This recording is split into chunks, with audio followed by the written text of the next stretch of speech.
14వ అధ్యాయము 6వ వచనం నుండి 8వ వచనం వరకు చదువుకుందాం. సంఖ్యాకాండము 14వ అధ్యాయము 6వ వచనం నుండి 8వ వచనం వరకు ఎవరైనా చదివి వినిపించండి.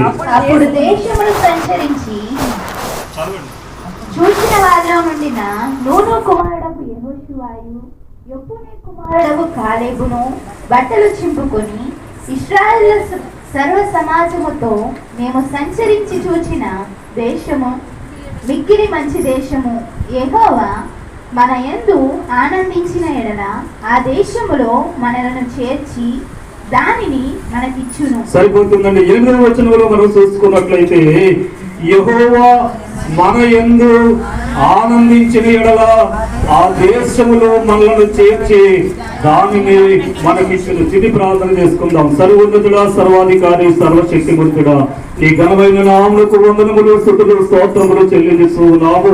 ఈ రాత్రికాల సమయంలో బైబిల్ మిషన్ యొక్క మహిమ మందిరములు నా తండ్రి ఏర్పాటు చేసినటువంటి ఉపవాస ప్రార్థన కూలికలు ఏకీభవించినటువంటి నీ ప్రియ బిడ్డలందరిని బట్టి నీకు స్తోత్రములు చెల్లిస్తున్నాము. ఈ ప్రియ కుమార్తెకి ఇచ్చిన మంచి తలంపును బట్టి నీకు స్తుతులు, స్తోత్రములు చెల్లిస్తున్నాము. ప్రభువా, లోకమంతా కూడా ఎక్కడికో వెళ్ళిపోయింది ప్రభా. ఏవేవో కార్యక్రమాల్లో వాళ్ళు మునిగిపోయారు. కానీ ఇదిగో నిన్ను నమ్ముకున్నటువంటి నీ ప్రియ బిడ్డలైనటువంటి వారందరూ ఈ రాత్రికాల సమయంలో నీ సన్నిధి అంటే ఆసక్తి, నీ సన్నిధి అంటే నా ప్రభా భయం కలిగి నీ సన్నిధిలో ఏకీభవించిన నీ ప్రియ బిడ్డలందరినీ బట్టి నీకు స్తుతులు, స్తోత్రములు చెల్లిస్తున్నాము. ఈ రాత్రికాల సమయంలో అల్పుడును అయోగ్యుడును నీ సన్నిధిలో నిలువబడి ఉండగా నీ సిలువ సాటును బలుగు చేసుకుని కూడి వచ్చినటువంటి విశ్వాసులకు కావలసిన వాక్య వర్తమానమును మీరే అందించి మీరు మాత్రమే మహిమను పొందుమని మా ప్రియ రక్షకుడైనటువంటి యేసుక్రీస్తు వారి నామములో అడిగి వేడుకొనిస్తున్నాము తండ్రి. మన ప్రభువైనటువంటి యేసుక్రీస్తు వారి యొక్క కృపా సమాధానములు మీకు మెండుగా కలుగును గాక. మనం చదువుకున్న వాక్య భాగములు సంఖ్యాకాండము 14వ అధ్యాయము 6వ వచనం నుండి 8వ వచనములు చదువుకున్నాము. అయితే 8వ వచనములో ఇలాగులో ఉన్నది, యెహోవా మన యందు ఆనందించిన ఎడల ఆ దేశములో మనలను చేర్చి దానిని మనకిచ్చిన. అందరూ ఒకసారి చెప్పండి, యెహోవా మన యందు ఆనందించిన ఎడల ఆ దేశములో మనలను చేర్చి దానిని మనకిచ్చును. దేవునికి మహిమ కలుగును గాక. చదువునటువంటి వాక్య భాగము ఏ సందర్భంలో రాయబడింది, ఏ కాలంలో రాయబడిందో మనకందరికీ తెలుసు. అయినప్పటికీ కూడా దాని గురించి ఒక నిమిషము మీకు వివరణ ఇవ్వాలనుకుంటున్నాను. దైవజనుడైనటువంటి మోషే గారిని దేవుడు ఏర్పాటు చేసుకుని ఐగుప్తీయులు దేశంలో ఉన్నటువంటి ఇశ్రాయేలీయులు బానిసత్వంలో ఉన్నారని దేవుడు మోషేని ఏర్పాటు చేసుకుని, నాయనా నీవు నా ప్రజలను ఐగుప్తు దేశంలో నుండి పిలిపించి పాలు తేనెలు ప్రవహించే కనాను దేశంలోనికి నీవు తోడుకొని వెళ్ళాలని చెప్పినప్పుడు ఈ యొక్క మోషే గారు ఐగుప్తు దేశంలోనికి వెళ్ళి అక్కడ చేయవలసినటువంటి అద్భుతాలను చేసి మా కార్యాలను జరిగించి ఫరో యొక్క బలమైన చేతిలో నుండి వారిని విడిపించి ఎర్ర సముద్రమును పాయలుగా చేసి వారిని అరణ్య మార్గములో నడిపించుకుంటూ వెళ్ళినటువంటి సమయంలో మోషే గారు ఏమన్నారంటే, నాయనా మనము వెళ్ళవలసినటువంటి ప్రదేశం ఇంకా చాలా ఉన్నది, ఎదరకు ఉన్నది కనుక ఆ ప్రదేశం ఎటువంటిదో, ఆ దేశంలో ఉన్నటువంటి మనుషులు ఎటువంటి వారు, ఆ దేశంలో ఏ పంటలు పండుతున్నాయో, మనుషులు ఎలా ఉన్నారు, ఏమేమి ఉన్నాయో చూచిరండి అని చెప్పేసి మోషే గారు ఒక్కొక్క గోత్రము నుండి ఒక్కొక్క వ్యక్తిని తీసుకుని 12 గోత్రములలో నుండి 12 మందిని ఏర్పాటు చేసి ఆ యొక్క దేశానికి చూచిరండని పంపించారు. వారు వెళ్ళారు, 12 మంది వెళ్ళారు, ఆ దేశాన్ని సంచరించారు, చూచారు. వచ్చి ఏమని చెబుతున్నారంటే మోషేతో, అయ్యా మేము ఆ దేశాన్ని సంచరించి చూశాము, కానీ వారు ఎదుట మేము ఎలా ఉన్నామంటే మెడతలములే ఉన్నాము. వారు బహు ఎత్తైన వారు, బలము కలిగిన వారు, ఆర్థికముగా సంపన్నము కలిగిన వారు, ఆయుధాలు కలిగిన వారు. వారి దేశాన్ని మనము స్వాధీనపరుచుకోలేము. అయ్యో ఐగుప్తు దేశాన్ని వదిలిపెట్టి ఈ మోసే మాట విని మనం ఎందుకు ప్రయాణమై వచ్చాము? ఈ అరణ్యంలో మనం సావడానికి వచ్చామా? ఆ దేశాన్ని మనం చేరుకోలేము. మనం ఒక నాయకుని ఏర్పాటు చేసుకుని మరలా ఐగుప్తు దేశానికి తిరిగి వెళ్ళిపోదామనుకున్న సమయంలో ఆ నూను కుమారుడైనటువంటి యెహోషువ, కాలేబు గారు ఇద్దరు వచ్చి తమ బట్టలు చింపుకుని ఏమంటున్నారంటే, అయ్యా మోషే గారు, ఇదిగో ఈ 10 మంది చెప్పింది మీరు నమ్మవద్దు. కానీ యెహోవా మన యందు ఆనందించిన ఎడల, ఏంటమ్మా, యెహోవా మన యందు ఆనందించిన ఎడల మనలను ఆ దేశములోనికి చేర్చును అని ఈ సందర్భంలో రాయబడినటువంటి మాట. అనగా ఆ యొక్క పాలు తేనెలు ప్రవహించే దేశములో ఇశ్రాయేలీయుల వారు చేరాలి అంటే, ఆ పర్వకాణాలు చేరుకోవాలి అంటే ఇప్పుడు దేవుడు చేయవలసిన పని వేరేగా ఉన్నది, ఇశ్రాయేలులు చేయవలసిన పని కూడా ఒకటి ఉన్నది. ఏమిటంటే ఇశ్రాయేలీలందరూ కూడా దేవుని యందు భయభక్తులు కలిగి ఉండాలి. అంటే దేవుడు ఇశ్రాయేలీయుల ఎడల ఆనందము కలిగి ఉండాలి. యెహోవా మన చదువుల వాక్య భాగం అదే.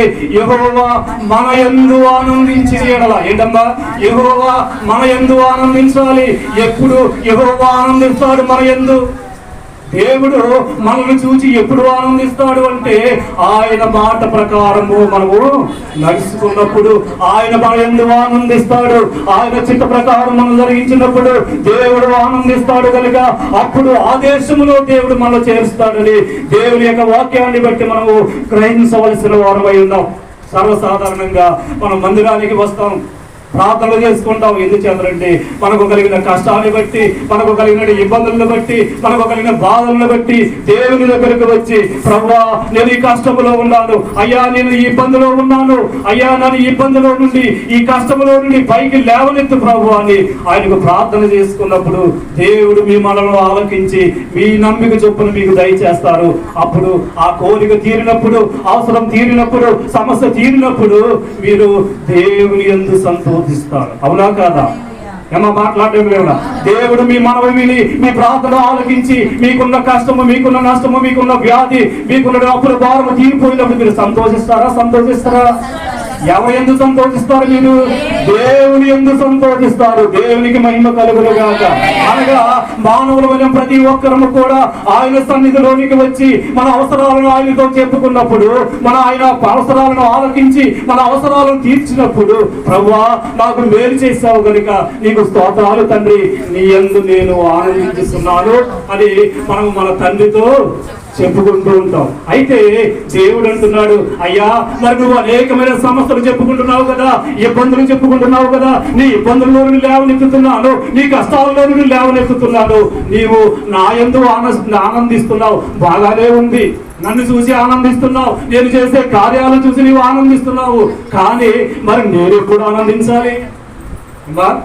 దేవుడు చేసే కార్యాలను చూసి మనము దేవుని యందు భయభక్తులు కలిగి ఆనందిస్తున్నాము, సరే మంచిదే, అది బాగానే ఉంది. కానీ దేవుడు కూడా మనలను చూసి, మన నడతను చూసి, మన భక్తిని చూసి, మన విశ్వాసమును చూసి ఆయన కూడా ఆనందపడాలని ఆశపడుతూ ఉన్నాడు. మనం దేవుని యొక్క వాక్యంలో చదువుకున్నాం, యెహోవా మన యందు ఆనందించిన ఎడల, ఏంటమ్మా, యెహోవా మన యందు ఆనందించిన ఎడల మనను ఆ దేశంలోనికి చేరుస్తాడు. ఇప్పుడు వాక్యాన్ని విలుచున్న వారులారా, మన ఆశంతా ఏమిటంటే, క్రైస్తవుల నిరీక్షణ ఏమిటంటే, మనమందరము కూడా పాలు తేనెలు ప్రవహించే దేశంలోనికి ఇశ్రాయేలీయులు ఎలాగో చేరుకున్నారో అలాగే పరమ కాణాలుగా పిలువబడుతున్నటువంటి ఆ పరమ యెరూషలేములోనికి మనము కూడా చేరుకోవాలి అంటే యెహోవా మన యందు ఆనందించాలి. అర్థమైందా?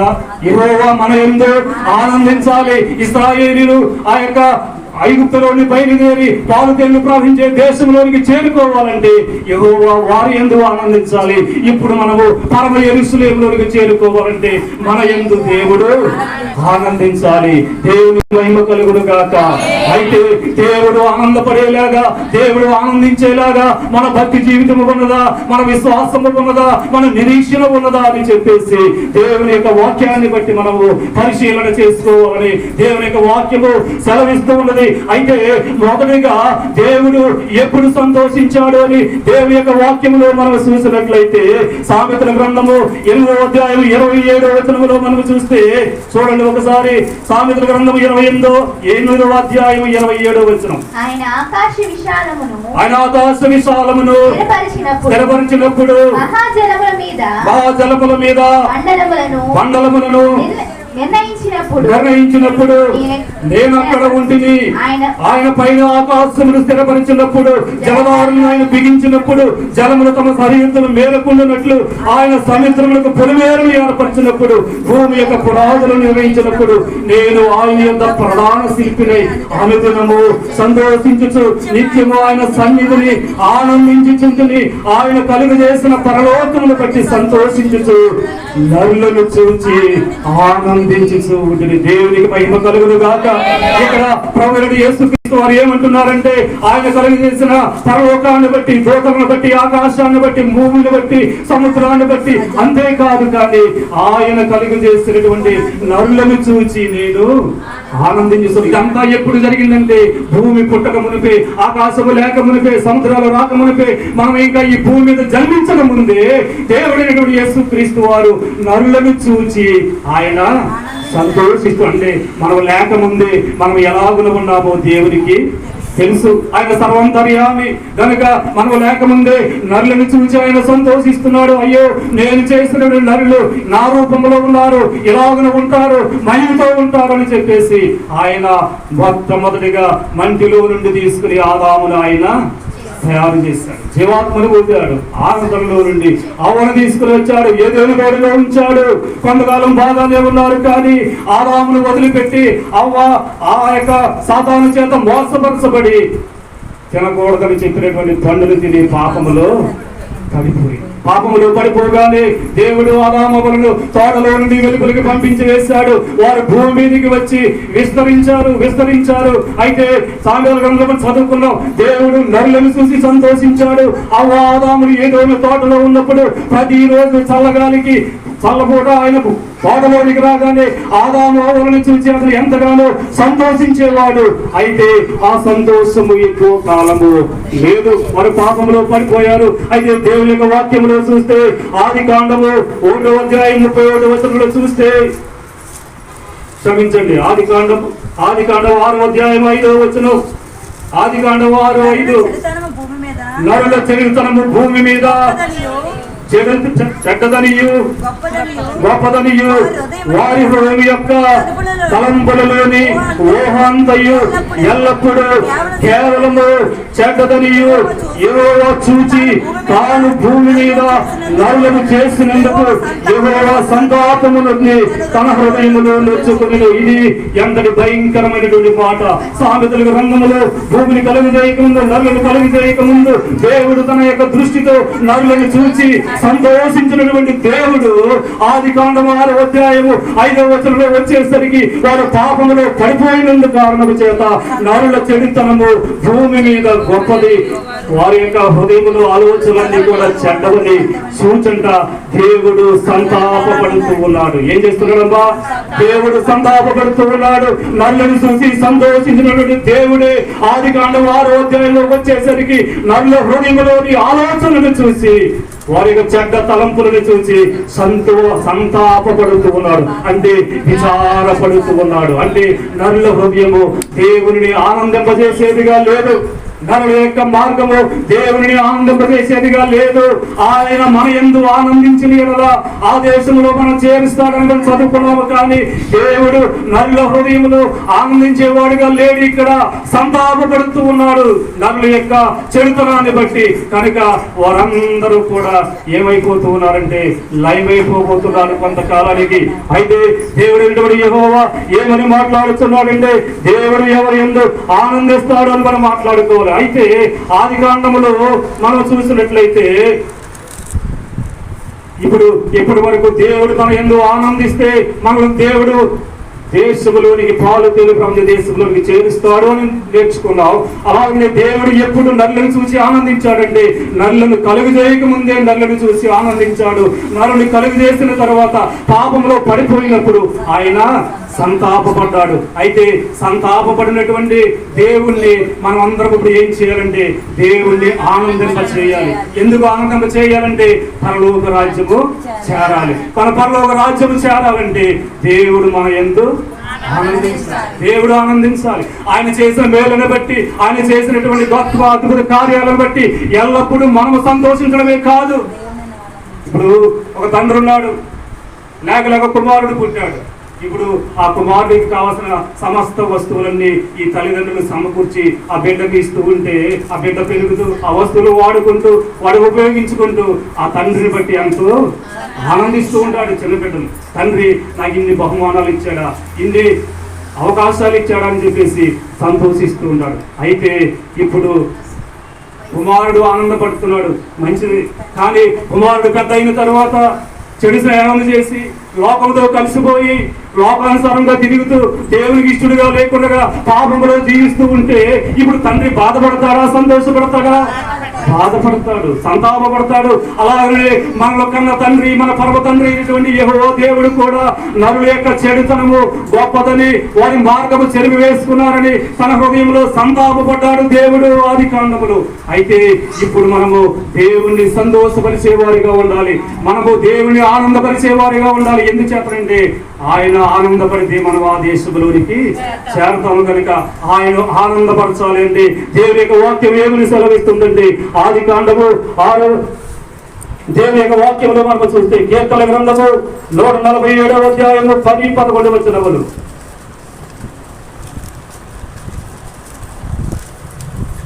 కీర్తన గ్రంథము 147, 10-11. గుర్రముల బలమునందు ఆయన సంతోషించడు, నరుల కాలువ సత్తువయందు ఆయన ఆనందించడు, తన యందు భయభక్తులు గలవారి యందు తన కృప కొరకు కనిపెట్టి వారి యందు యెహోవా ఆనందించువాడై ఉన్నాడు. దేవునికి మహిమ కలుగును గాక. అనగా తన కృప, తన యందు భయభక్తులు గలవారి యందు తన కృప కొరకు కనిపెట్టి వారి యందు యెహోవా ఆనందించువాడై ఉన్నాడు. దేవునికి మహిమ కలుగును గాక. అంటే ఇప్పుడు దేవుడు మనల వలన ఆయన ఆనందించాలి అంటే, దేవుడు మన ప్రవర్తన వలన సంతోషించాలి అంటే మనం ఎలాగో ఉండాలంటే దేవుని యందు భయభక్తులు కలిగి ఉండాలి, దేవుని కృప కొరకు కనిపెట్టుకోవాలి. ఏంటమ్మా? దేవుని యందు భయభక్తులు కలిగి ఉండాలి, దేవుని కృప కొరకు మనము కనిపెట్టుకోవాలని దేవుని యొక్క వాక్యము సెలవిస్తుంది. అయితే ఆది కాండం 6వ అధ్యాయము మనం చూసినట్లయితే చూడండి ఒకసారి. ఆది కాండము 6వ అధ్యాయము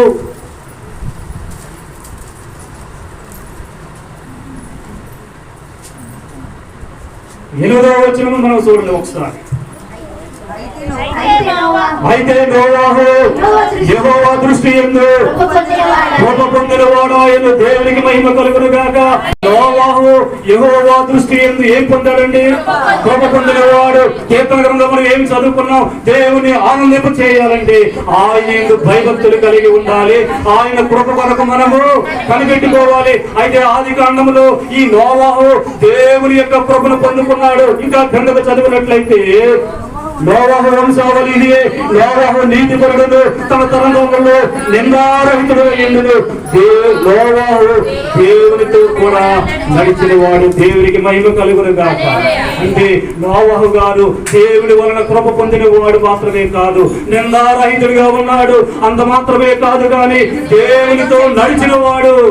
అంటే ఇప్పుడు దేవుని ఆనందింపజేసే వ్యక్తిగా ఎవరు ఉన్నారంటే నోవాహు గారు ఉన్నారు. నోవాహు గారు ఉన్నారు. అందుచేతనే దేవుడు అంటున్నాడు, ఇదిగో మా దేశంలో చేరాలి అంటే, నేను ఆనందించాలంటే నా యందు భయభక్తులు కలిగి ఉండండి, నా కృప కొరకు మీరు కనిపెట్టుకోండి. నోవాహు గారి కాలంలో అందరూ తినుచూ ఉన్నారు, త్రాగుచూ ఉన్నారు, ఇల్లు కట్టుకుంటూ ఉన్నారు, వివాహాలు చేసుకుంటూ ఉన్నారు, ఎవరికి ఇష్టం వచ్చిన మార్గంలో వారు నడుస్తూ ఉన్నారు. కానీ ఈ నోవాహు మాత్రము దేని కొరకు కనిపెట్టుకుంటున్నాడు తెలుసా? దేవుని కృప కొరకు కనిపెట్టుకుంటున్నాడు, దేవుని యొక్క ఆశీర్వాదం కొరకు కనిపెట్టుకుంటున్నాడు. లోకమంతా పెళ్లిళ్ళు చేసుకుంటున్నారు, గృహాలు కట్టుకుంటున్నారు, తమ సంబరాల్లో వారు మునిగిపోయారు. కానీ కేవలము నోవాహు ఒక్కడు మాత్రమే దేవునితో నడుస్తూ ఉన్నాడు, దేవుని మార్గంలో వెళుతూ ఉన్నాడు, దేవుని మాట చొప్పున జీవిస్తున్నాడు. అందుచేతనే దేవుని కృపను అతడు పొందుకున్నాడు. ఇప్పుడు దేవుడు నోవాహుతో అంటున్నాడు, నోవాహు నీ కొరకు, నీ ఇంటి వారి కొరకు ఒక ఓడను తయారు చేసుకో. ఈ లోకంలో ఉన్న సమస్త శరీరులను, జీవవాయువు ఉన్న ప్రతి ఒక్క ప్రాణిని నేను జల ప్రళయం ద్వారా నాశనం చేస్తానని చెప్పి వారందరినీ జల ప్రళయంలో నాశనం చేశాడు. కానీ యెహోవా వలన కృప పొందిన నోవహు కుటుంబమును మాత్రము ఓడలోనికి చేర్చి భయంకరమైన జలప్రలయము నుండి ఆ విపత్తు నుండి పైకి లేవనెత్తి నూతనముగా ఆరిన నేల మీద నోవహు కుటుంబాన్ని దేవుడు ప్రవేశపెట్టాడు. దేవునికి మహిమ కలుగును గాక.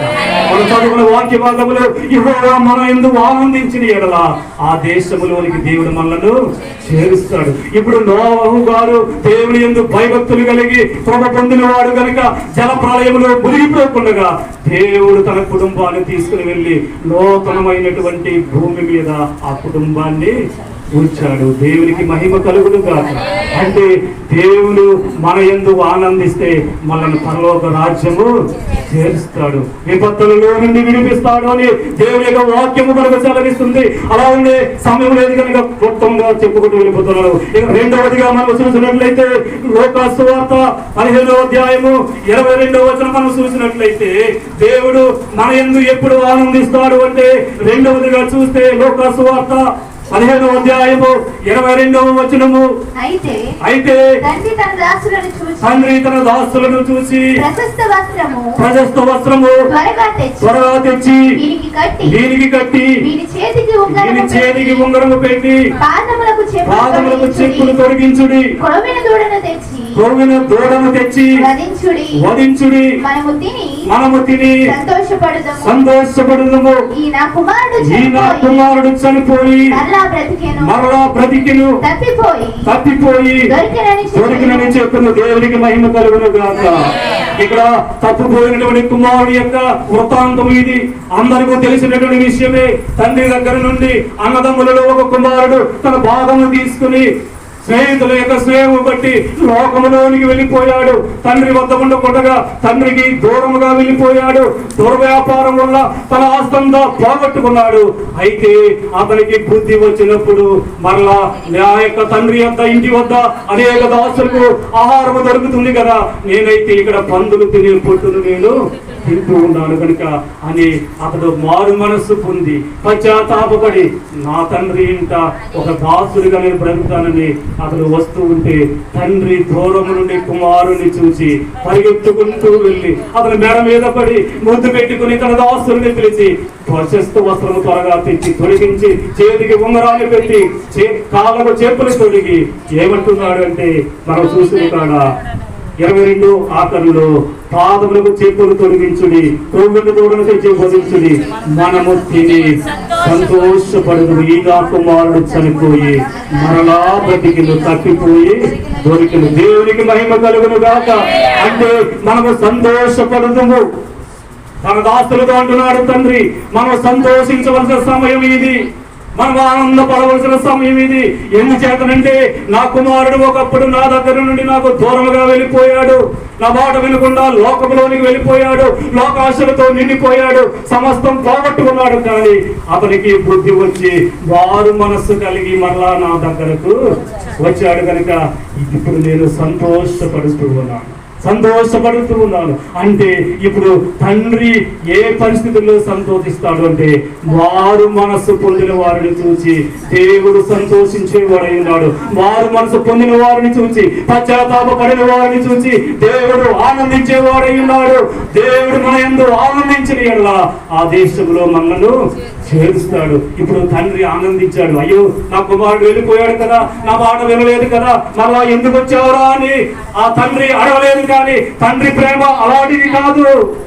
మన పరమ తండ్రి అయినటువంటి యేసు క్రీస్తు వారి యొక్క ప్రేమ కూడా అలాంటిదే. ఈ లోకములోనికి తనను తాను తగ్గించుకుని మానవ రూపిగా ఈ లోకంలోనికి వచ్చి వ్యక్తులుగా జీవించినటువంటి యేసు క్రీస్తు వారిని మనం చూడగలుగుతూ ఉన్నాం.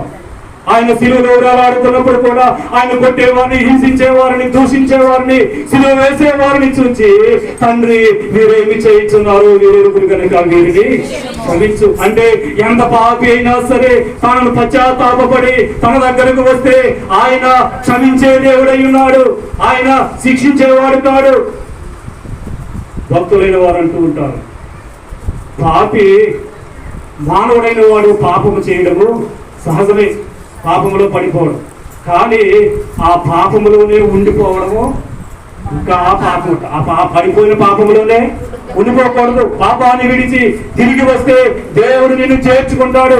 అంతే తప్ప చాలా మంది అంటున్నారు, నేను పాపంలో ఉన్నప్పుడు దేవుడు నా దగ్గరకు వచ్చి నాతో మాట్లాడి నన్ను బయటికి తీసుకుని రావచ్చు కదా అనుకుంటారు.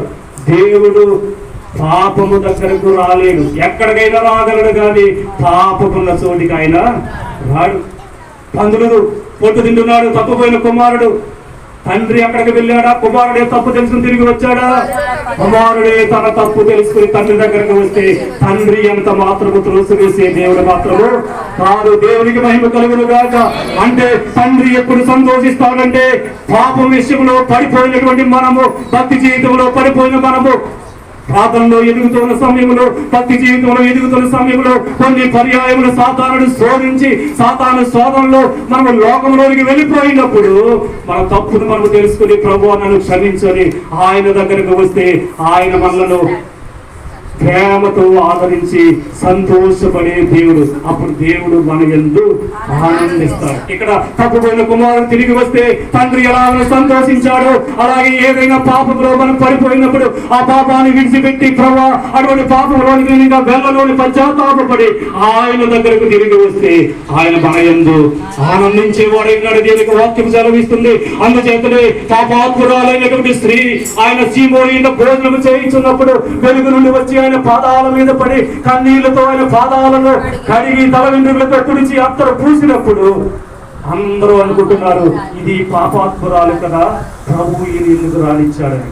కానీ ప్రభు వారు అంటున్నారు ఈమె నన్ను విస్తారముగా ప్రేమించింది కనుక ఈమె విస్తార పాపములు క్షమించబడి. అంటే విస్తారముగా పాపములు చేసిన ఎవరైనా సరే పశ్చాత్తాపపడి దేవుని పాదాల మీదకి వచ్చినట్లయితే దేవుడు సంతోషపడి వాళ్ళను క్షమించే దేవుడై ఉన్నాడు. దేవునికి మహిమ కలుగును గాక. అంటే దేవుడు మన యందు ఆనందించాలంటే మనం ఏం చేయాలంటే మనం ఏదైనా తప్పుడు పడిపోయినప్పుడు ఆ పాపాన్ని వదిలిపెట్టి పశ్చాత్తాపపడి ఆయన దగ్గరకు వస్తే దేవుడు మన యందు ఆనందించే దేవుడు ఉన్నాడని దేవుని యొక్క వాక్యము సెలవిస్తున్నది. అలాగే మూడవదిగా మనం చూసినట్లయితే సమయం లేదు కనుక వెళ్ళిపోతాం కనుక మూడవది పరిశుద్ధ బైబిల్ గ్రంథం ఎస్తేరు గ్రంథం. ఎస్తేరు గ్రంథము 4వ అధ్యాయం 15వ వచనం. అప్పుడు ఎస్తేరు మొర్దెకైతో మరలా ఇట్లనెను, నీవు పోయి శోషణనందు కనబడిన యూదులందరినీ సమాజ మందిరములకు సమకూర్చి నా నిమిత్తము ఉపవాసం ఉండి 7 దినములు అన్నపానములు చేయకుండుడి. నేను నా పనికత్తెలను కూడా ఉపవాసము ముందుము ప్రవేశించడం న్యాయ వ్యతిరేక్తముగా ఉన్నదు. నేను రాజు వద్దకు ప్రవేశించదును, నేను నశించదును. అటువంటి నేను బుద్ధిపై బయలుదేరి ఎస్తేరు తనకు ఆజ్ఞాపించిన అందరి ప్రకారముగా జరిగి చదువుకునే వాక్య భాగములు మనకందరికీ తెలిసినటువంటి ఒక విషయమే. ఎందుచేతంటే యూదా దేశము నుండి సోతమ గోడలోనికి దాసులుగా తీసుకుని రాబడినటువంటి యూదులైన వారు ఉన్నారు. అయితే ఈ యొక్క యూదులలో ఉన్నటువంటి మొర్దెకై ఆ యొక్క హామానుకు నమస్కారం చేయడం లేదని హామాను ఈ యొక్క కుట్ర పన్ని మొర్దెకైను చంపించాలని ఆలోచన కలిగి ఒక మొర్దెకైను మాత్రమే కాదు కానీ ఆ శోషణ కోటలో 127 సంస్థానములకు అధికారిగా ఉన్నటువంటి ఆ సోరోసు యొక్క పరిపాలన కాలంలో 127 దేశాలలో ఉన్నటువంటి యూదులందరినీ కూడా ఒక్క దినమందే చంపివేయాలని రాజు చేత ఆజ్ఞలు పొంది 127 సంస్థానాలకు కూడా కబురు పంపించాడు ఈ దుష్టుడైనటువంటి హామాను. అయితే ఈ వార్త మొర్దెకైకి వినబడింది. అయ్యో నేను మాత్రమే కాదు, నాతో పాటు యూదులందరూ కూడా 127 దేశాలలో ఉన్నటువంటి యూదులందరూ కూడా నశించిపోతున్నారు కనుక ఇదిగో ఎస్తేరు నువ్వు ఏం చేయాలో తెలుసా, నువ్వు రాజు సన్నిధిలోనికి వెళ్ళాలి, రాజుగారితో నువ్వు మాట్లాడాలి. ఈ యొక్క రాబోతున్నటువంటి ఉగ్రతలో నుండి దేవుని ప్రజలను విడిపించగలిగే శక్తి నీలో మాత్రమే ఉన్నది. దేవుడు ఇందు నిమిత్తమే ఒకవేళ నిన్ను రాణిగా చేశాడేమో ఒకసారి జ్ఞాపకము చేసుకోండి. అప్పుడు రాణి అంటుంది, అయ్యా రాజుగారి సన్నిధిలోనికి వెళ్ళడానికి అవకాశం లేదు, 9 రోజుల నుండి ఆయన దగ్గర నాకు వర్తమానం రాలేదు. ఇదిగో రాజుగారి సెలవు లేకుండా ఆయన దగ్గరకు వెళితే ఆయన మనసు ఎలా ఉంటుందో తెలియదు. ఆయన రాజుల మనసు ఎప్పుడు ఎలా ఉండదు ఎవరికి కూడా తెలియదు. ఒకనొకప్పుడు ఎస్తేరు కంటే ముందు వస్తీ రాణిగా ఉన్నప్పుడు ఆ యొక్క అన్ని రాష్ట్రముల వారిని పిలిచి ఆశ్వర్యసు విందు చేయించిన కాలంలో ఆ యొక్క రాణి అయిన వస్తే యొక్క సౌందర్యం కనపరచాలని ఆశ కలిగి ఆ రాణిని తీసుకుని రమ్మని బంధువులను పంపిస్తే ఆ రాణి ఇతని మాట వినలేదు, రాజుగారి మాట వినలేదు.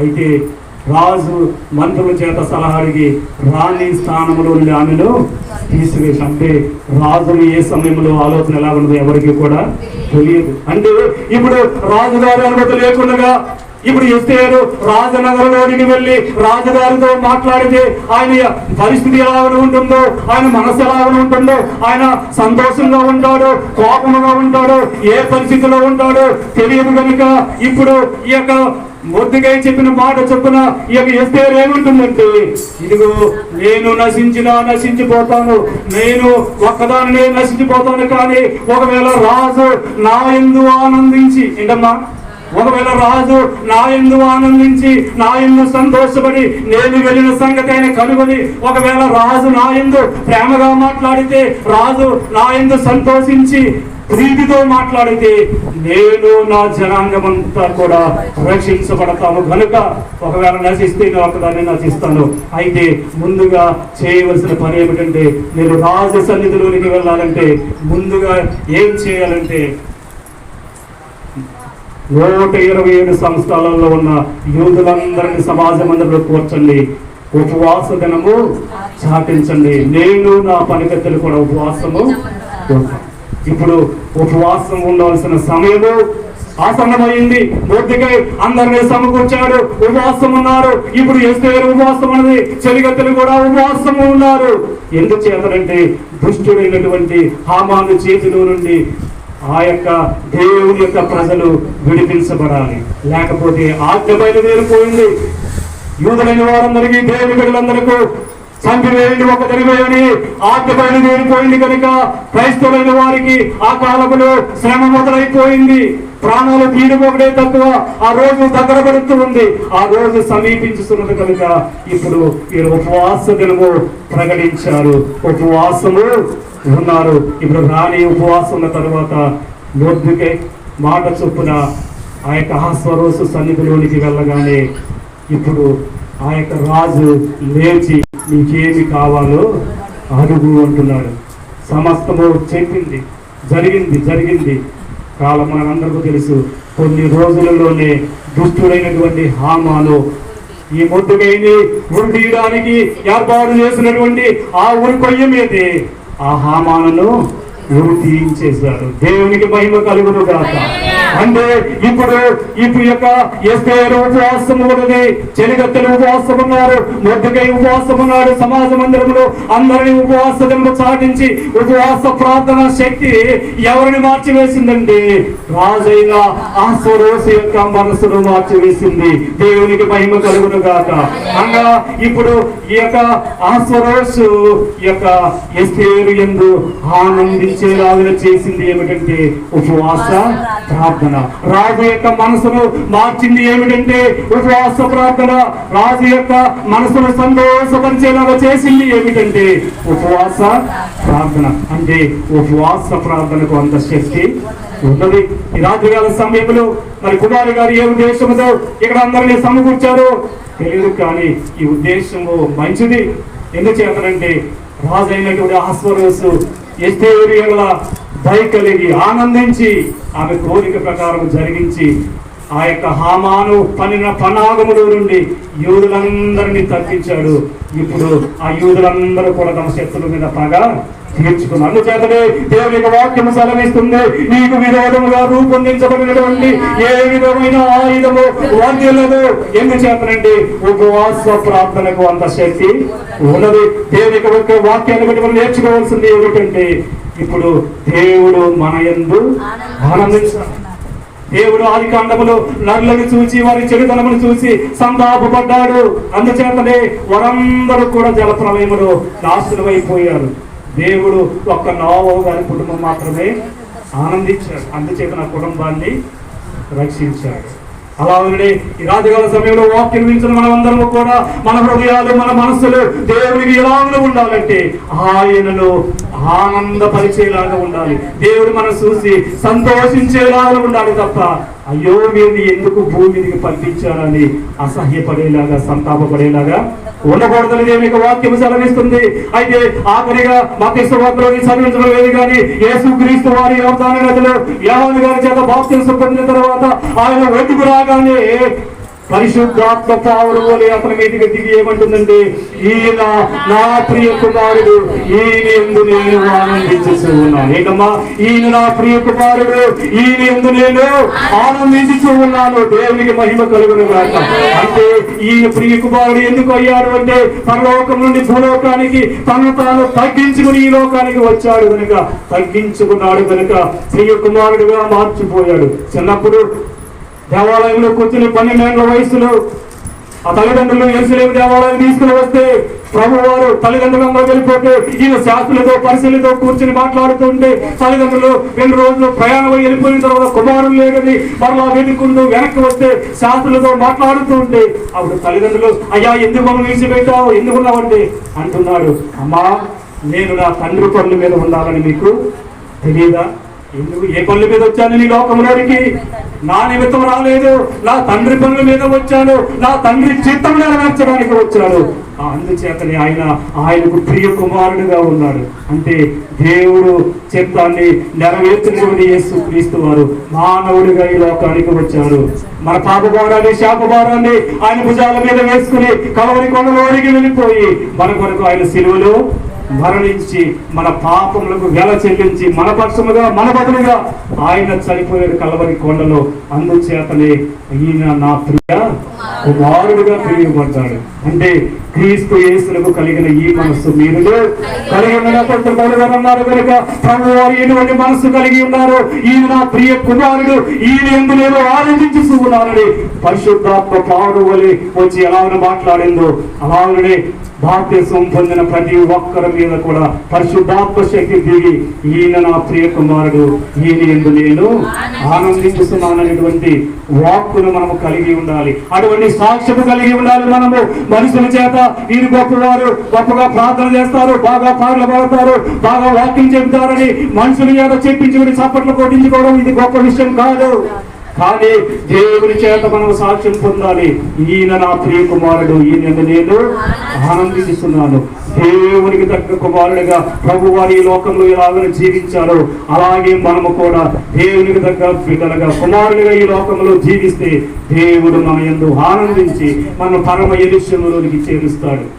మొదటిగా నోవహు దేవుని వలన కృప పొందినవాడు, దేవుని అడుగు జాడల్లో నడిచాడు, దేవుని యందు భయభక్తులు కలిగాడు కనుక యెహోవా ఆయన యందు ఆనందించాడు. తగ్గిపోయినటువంటి కుమారుడు తన తప్పులు తెలుసుకుని పశ్చాత్తాపపడి తండ్రి దగ్గరకు తిరిగి వచ్చాడు కనుక ఆయన సంతోషించి ఆయనను చేర్చుకున్నాడు, ఆనందంతో నేర్చుకున్నాడు, ఆనందించాడు తండ్రి కనుక ఆ ఇంటిలో ఆ కుమారుడు ఉన్నాడు. అలాగే మూడవదిగా మనం చూసినప్పుడు ఉపవాస ప్రార్థన ద్వారా అహస్వేరోషు యొక్క మనస్సును సంతోషపరిచి ఆనందపరిచి యోగుల మీదకు రాబోతున్నటువంటి శ్రమనంతటిని కూడా తిప్పి కొట్టివేయగలిగింది ఆ కాలంలో ఉన్నటువంటి రాణి అయినటువంటి ఎస్తేరు. మరి ఈ కాలంలో ఉన్న పెళ్లి కుమార్తెగా సిద్ధపడుతున్న మధుర సంఘముగా తయారవుతున్న మనమందరం కూడా ఎలాగ తయారవ్వాలంటే ఆ కాలంలో జీవించినటువంటి ఎస్తేరు ఎలాగో ఉపవాస ప్రార్థన ద్వారా యూదులందరి మీదకి రాబోతున్న కీడును కొట్టివేయగలిగిందో ఈ కాలంలో ఎక్కడ చూసినా క్రైస్తవులకు హింసలు మొదలవుతూ ఉన్నాయి. ప్రార్థనకు వెళ్ళాలంటే భయం, వాక్యం చెప్పాలంటే భయం, తలుపులు తీయాలంటే భయం. మనం అనేక వార్తాపత్రికల్లో న్యూస్లో చూస్తున్నాం. ఆడవాళ్లను బట్టలు తీసి వ్యవస్థలను చేసి ఊరేగించినటువంటి సంఘటనలు మన కళ్ళ ముందు ఎన్నో మనము చూసాం. మన దేశంలో మన ప్రాంతంలో ఇంకా నెమ్మదిగా ఉంది. ఈ రోజు ఇంకా ఎన్నో దినాలు ఉండవు. ఇలాగా రాబోయే కాలము గడ్డ కాలము, క్రైస్తవులకు హింసలు వచ్చే కాలము కనుక అటువంటి కాలములో మన మీదకి రాబోతున్నటువంటి ఆ యొక్క ఉగ్రతను మనం తప్పించుకోవాలంటే మనము కూడా ఏం చేయాలంటే ఉపవాస ప్రార్థన ద్వారా బలాన్ని తెచ్చుకోవాలి. మామూలు ప్రార్థనలు మంచిదే కానీ ఉపవాస ప్రార్థన శక్తి వేరు. అందుకని బైబిల్ గ్రంథంలో ప్రభు వారు కూడా ఒక వ్యాధి కలిగిన వారిని, దయ్యం పడిన వారిని శిష్యుల దగ్గర తీసుకొస్తే శిష్యులు వారిని స్వస్థపరచలేకపోయారు. అది వాళ్ళందరూ వచ్చి ప్రభా నీ శిష్యుల దగ్గర తీసుకుని వచ్చాము, వారు వీరిని స్వస్థపరచలేకపోయారు, ఎందువలన అంటే అప్పుడు ప్రభు వారు ప్రార్థన చేసి ఇది ఉపవాస ప్రార్థన వల్లే ఇది తగ్గుతుంది తప్ప మామూలు ప్రార్థన వల్ల ఇది సాధ్యము కాదు. దేవునికి మహిమ కలుగును గాక. ఒకవేళ మీ కుటుంబాలలో, మీ జీవితాలలో, మీ యొక్క అన్యోన్య కుటుంబాలలో ఏదైనా గడ్డు సమస్య మిమ్మల్ని వదలకుండా ఉంటే, ఏవైనా వ్యాధులతో ఉంటే, ఏవైనా సమస్యల్లో ఉంటే, ఎన్ని ప్రార్థనలు చేసినా ఆ యొక్క సమస్యలో మీరు బయటకు రాలేకపోతూ ఉంటే మీరు చేయవలసిన పని ఏమిటో తెలుసా? ఉపవాస ప్రార్థన. ఉపవాస ప్రార్థన చేస్తే దేవుడు వెంటనే కార్యములు జరిగిస్తాడు. మరి కుమారి గారికి మంచి మనసును ఇచ్చి 2 సంఘాలు, ఈ సంఘంలో 3 సంఘాలు కలిసి ఇక్కడ ప్రభువును ఉపవాస ప్రార్థనలో ఏకీభవించి అనేకమైనటువంటి సమస్యల నుండి విడుదల కలిగించడానికి, ఈ గ్రామంలో ఉన్న ప్రతి ఒక్కరు మారు మనసు పొందడానికి ఈ ప్రార్థన ఎంతగానో ఉపయోగపడుతుంది. మరి ఇటువంటి ప్రార్థన కూడుకుని ఏర్పాటు చేసినటువంటి మరి ఆ యొక్క పాస్టర్ గారు, మరి ఆ బంధువులు, మరి పిన్ని గారు, ప్రకాష్ కుమార్ గారికి, అలాగే ఇంతసేపు మీరు ఎంతో శ్రద్ధతో వాక్యం విన్న మీకు అందరికీ కూడా దేవుని నామంలో ప్రత్యేకమైనటువంటి మరణాత అలాగే వందనాలు తెలియజేస్తూ ఇంతటితో యొక్క నా యొక్క ప్రసంగాన్ని నేను ముగిస్తున్నాను. దేవునికి మహిమ కలుగును గాక.